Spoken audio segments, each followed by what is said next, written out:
in the late game, having most of their damage blocked by super tanks, and there's so many on the Rift that it's likely to happen. Hold the point, though, as Sejuani's here. His ambition.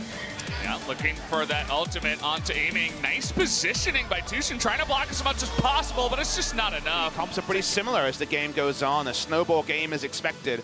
Gonna catch the replay. They don't know about ambition yet. Tushin does everything he can, but he's rushed down. Honestly, nothing they could do. At the end of the day, probably should have just held on to the ultimate there. Here they go, the flash on in, he misses his Q, and the ultimate is blocked here actually by Tushin, but Ruler, he's looking for the kill. Is he gonna jump on in? He ults, but it's not enough, it's too early, and he cannot get the kills. Now Spirit coming in, and we got Talia from the mid lane, gonna lay down a wall. Got Stumps coming in onto Spirit, and he's gonna try to jump in a desperation attempt, but it just does not work out, and he gives his life. Some sort of a CS lead, maybe 5 CS down, but neither of the top laners could be here. They both just teleported to lane.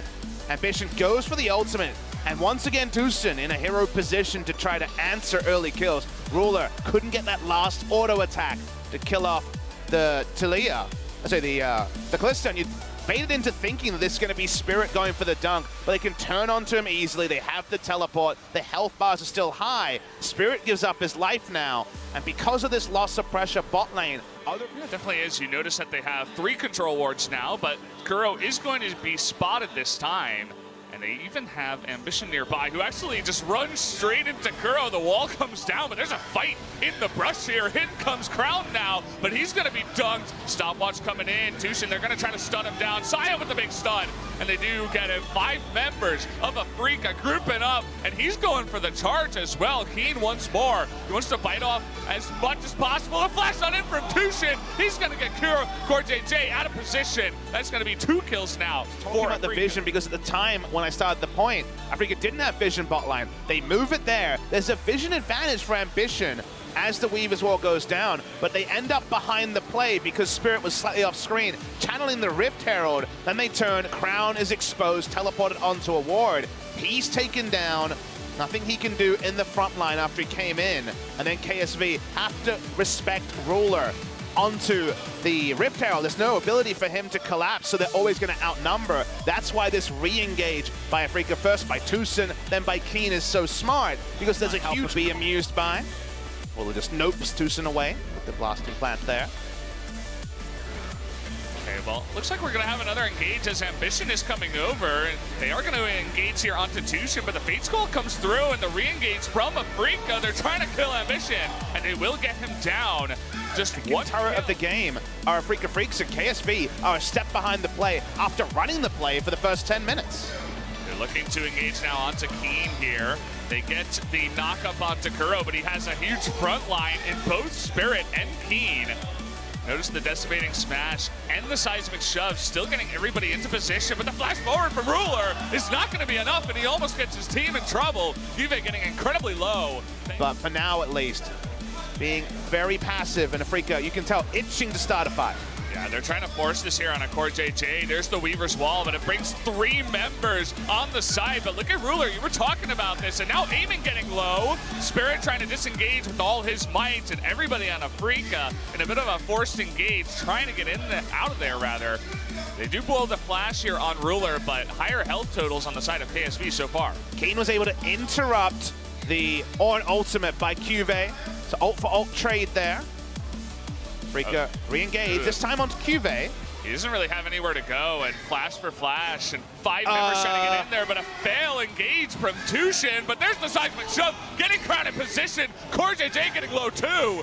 They're trying to get in there. Look at Aiming going forward with Kuro. They get the 1 kill onto the big carry of Crown. Feels a bit scary, especially with that full health Ruler with the red buff coming in, but they really want to make this red work for them. Let's see if they actually can. Ruler trying to get in there, but respect shown from KSV. Not going to try to go for another Weaver's Wall here, but on the wrong side is Kuro, gets knocked over. Cube getting low, but not sure they can get this one in. The Orin ultimate should at least get Tushin. And a double kill going over to Ruler. A lot of items invested into killing tanks here overall. There's going to be an engage, trying to get a Weaver's Wall in behind Ruler, but Kuro once again on the top side of that wall, taking a bit of poke damage from Crown. And now KSV says, okay, you used a bunch of stuff. Let's try to engage. Nice interrupt there from Keen. And a re-engage from Tushin, but a double knock-up here from KSV. The Cataclysm comes in. So many knock-ups on both sides, but the damage from Kuro and from Aiming on the bottom side is too much. They're going to take down Ambition.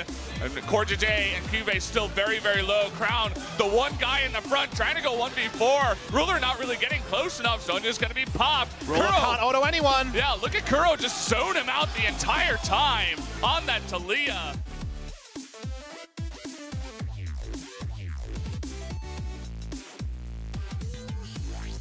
Because Ruler is the decider. If they win or lose a fight, it's based on how Ruler does with how much damage he does. So we're going to see the replay. Kuro, again, has to use his Zonias. That was actually an interesting looking Zonias there. But regardless, they regroup. And then from here, it's a KSV initiation. Interrupted by the Decimating Smash a second time. Keen has been on point with that. Look at Crown, though. He's the other threat here who needs to do damage. At the start, the tank threat comes through, the shields come through, the Crown can't do any threat. They're both focusing on Tucson. They eventually kill him. That's the only target that Crown and Ruler could auto or put spells on at the same time. And by the end, it's Crown all on his lonesome. Keen interrupts. So much space is controlled by the Scion in this fight that he can never actually focus fire again. The only person they could ever turn on. Yeah, not gonna come through. It looks like they're gonna give this one up. Just a nice play there from Afrika. No way to move around it. All used there by Afrika. Keen still zoning. Yeah, look at that. Re-engage. Stun onto two people. It's way too much. The Scion becoming the MVP of this game very, very fast. KSV not able to do enough with his own Ornn ultimate. That's going to be 2 kills thanks to Keen. He just cleared 1 ward with the control ward, and then he lines them up and gets 2. And if you roll in 1 by 1, it doesn't matter if you're Sejuani or you're Ornn, you will die to the focus fire of 5 members. Keen, Scion finally showing us the way. Talia and Scion, the big new meta picks, both being wielded well by Afrika, and they're looking for the close. They make it look so strong, and they're going to go in here. Ruler, see you later. Not even in that fight. Crown all on his lonesome, trying to clear waves. He's got his Zonias. Looks laughable at this point, not able to do anything. Double kill over to Aiming, who eventually, with the help of his team, are going to pick up game number 1 for Afrika. And a really fun game to look at what happens when you have a free farm Tristana that you are baited into thinking will win the game. It does it in solo queue, it does it in other regions. Not if you play team fights so well with backline threat and an unkillable Scion. They were always on the front foot with the Scion, never allowed themselves to get super outscaled.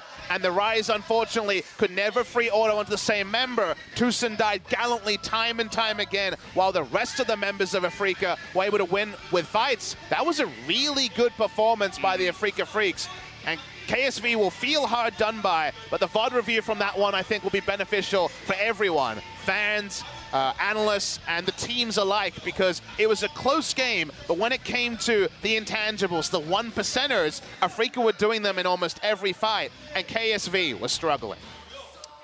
It's definitely Afrika knowing the power in their composition and playing it near perfectly. It's something that they can look back on and say, well, this is why we're really good this season. But so many teams in the LCK have known that Scion and Talia are good, but not been able to wield that power. Afrika were able to do both at the same time, and it was a pleasure to watch because they really understood the ins and outs of their champions. All smiles here on the side of Afrika. They got to be feeling like gods after that one. It's just a weaker early game. Look at this play. The second the ward goes down, he lines it up, and that was just it. It's way too long of a stun, and when you have that much follow-up, even if you're the most tanky player in the world, you're going to die. And Aiming and Kuro take no damage. Watch to see if Aiming even loses overheal just at the end because of the Ornn ultimate being registered. No threat means they can train down the front line.